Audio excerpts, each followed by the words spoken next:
মায়ের ফোনটা ধইরা যখন কথা কই, কথা কওয়ানোর সময় না গলাটা ভয়ে কাঁপতে থাকে। মায়ে আমারে কয়, বাবা তুই আয় পর, বাবা তুই আয় পর, আমার কানে দুল লাগবো না। কিন্তু আমার মারে আমি কেমনে বুঝাই? আমি তো খালি এতে ফিরে যাইতে পারুম না আমার মায়ের কাছে। আমি তোমার মায়ের সঙ্গে কথা বলবো মিন্টু ভাই। তোমার মাকে আমি বলবো তার ছেলে একটা হাঁদারাম।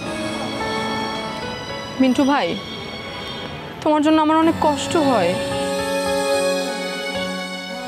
আমার সত্যি অনেক বেশি কষ্ট হয় মিন্টু ভাই। শুধু তোমার কথা আমার মনে পড়ে, আমার শুধু তোমার সঙ্গে কথা বলতে ইচ্ছা করে। কেন এরকমটা হয় তুমি বলতে পারো?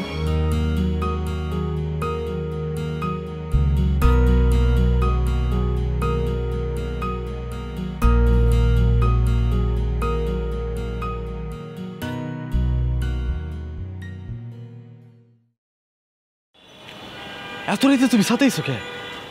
তাড়াতাড়ি যাওগা যাওগা, মামা দেখলে কিন্তু বকাবকি করবো। কিছু খাই হয়েছো কে? ও তুমি পড়বা? আচ্ছা ঠিক আছে, যাও তাহলে নিচে গিয়ে পড়ো গা, তুমি যাও।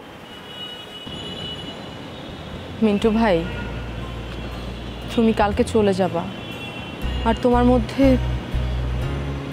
বিন্দু পরিমাণ কষ্ট বা আফসোস কোনোটাই নেই। তুমি একেবারেই নিউট্রাল। যদি মামা যদি এখন আমার থাকতে দিতে না চায়, তাইলে আমি কেমনে থাকুন কও?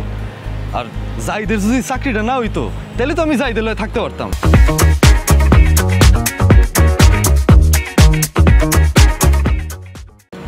জাইজন একটা সুসংবাদ দিছে, এর বিপরীতে আমার এই বাসা ছাইড়া যাইতে কোনো ব্যাপারই না, কোনো ঘটনাই না, বুঝতে পারছো? আর এখানে শোকের কি আছে? মিন্টু ভাই, তুমি হাসো না তো।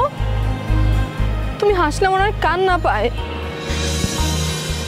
আমার কিছুই ভালো লাগে না মিন্টু ভাই। দেখো তো কারবার মেয়েটা কি শুরু করছে। আচ্ছা, আমার এই বাসা থেকে চইলা যাওতে তোমার ভালো লাগা মন্দ লাগার কি আছে? দেখো, আমার যে এত বছর দেখো নাই, তোমার কোনোদিন আমার কথা মনে পড়ছে? মনে পড়ে নাই তো। এই যে কয়দিন তুমি বাড়িতে আইছি, তোমার লগে মিশছি, তোমার লগে কথাবার্তা কইছি, এই কারণেই এমন লাগতেছে। আর শুনো, আমি এত তুমি করে অনেক কষ্টের ভিতরে ফালাই দিলাম। এই যে মামা আমার লেগে কত কষ্ট করলো, মামা আমার লেগে পুলিশের কাছেও গেল, আর এই কারণেই তোমার এরকম খারাপ লাগতেছে, এছাড়া কিছুই না। তুমি কিছুই বোঝো না মিন্টু ভাই।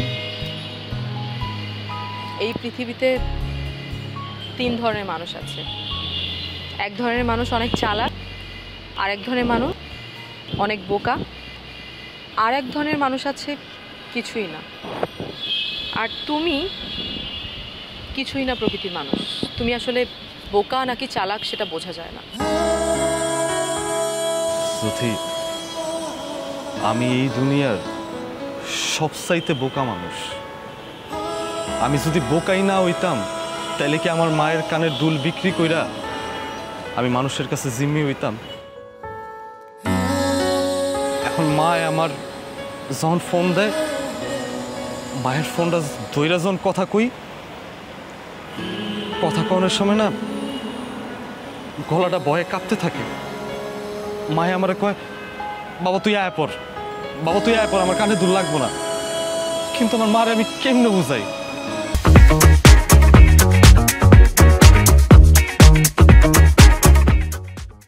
আমি তো খালি এতে ফিরে যাইতে পারুম না আমার মায়ের কাছে। আমি তোমার মায়ের সঙ্গে কথা বলবো মিন্টু ভাই। তোমার মাকে আমি বলবো তার ছেলে একটা হাঁদারাম। মিন্টু ভাই, তোমার জন্য আমার অনেক কষ্ট হয়। আমার সত্যি অনেক বেশি কষ্ট হয় মিন্টু ভাই। শুধু তোমার কথা আমার মনে পড়ে, আমার শুধু তোমার সঙ্গে কথা বলতে ইচ্ছা করে। কেন এরকমটা হয় তুমি বলতে পারো? না, কইতে পারি না, তবে কোয়ার কোনো সম্ভাবনা নাই। আচ্ছা যাই হোক, এসব কথা বাদ দাও। যাইতে যখন যাইবো গা, ঠিক আছে? যেই কোনো কিছু লাগবো, যা কিছু প্রয়োজন পড়বো, তুমি মনে মনে খালি আমার কথা চিন্তা করবা, আমি হাজির হয়ে যাবো। মন খারাপ করো না তো। তুমি যে চলে যাবা, এটা ভাবলেই কেমন জানি আমার খারাপ লাগে মিন্টু ভাই।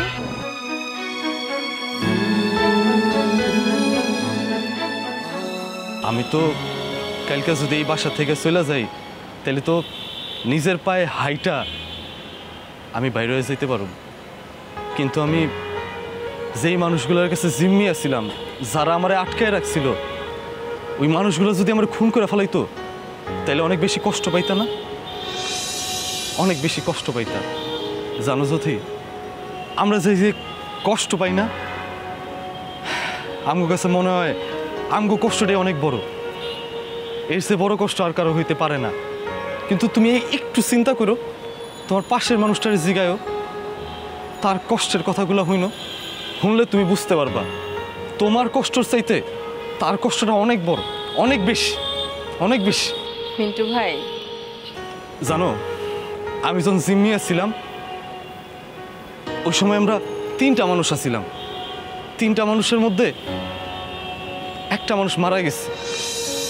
এই যে মানুষটা মারা গেছে, তার পরিবার যখন এই ব্যাপারটা জানতে পারছে, তাকে মনের মধ্যে কি কষ্টটা লাগছে কইতে পারবা? ওই মানুষটা যেই কষ্ট পাইছে, তাকে কষ্টের কাছে আমি এই যে বাড়ি ছেড়ে যেতেছি গা, এই কষ্ট কিচ্ছু না, কিছু না।